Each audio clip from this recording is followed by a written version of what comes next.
అనబడు ఈ కార్యక్రమమున ఈ చిత్రమందున్న 9 గళ్లలో మనము వరుసగా 3 మూడక్షరముల తెలుగు పదములను సృష్టించవచ్చును. ఆ 3 పదముల మొదటి మరియు మూడవ అక్షరములను మాత్రము ఇచ్చి మధ్యనున్న రెండవ గడిని మాత్రము ఖాళీగా ఉంచుట జరిగినది.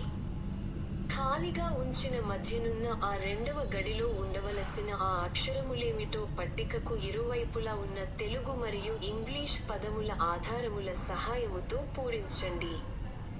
ఒకవేళ 2 నిముషములలోగా మీరు పూరించలేకపోయిన ఎడల మేము వాటిని పూరించి సమస్యను పరిష్కరించగలము.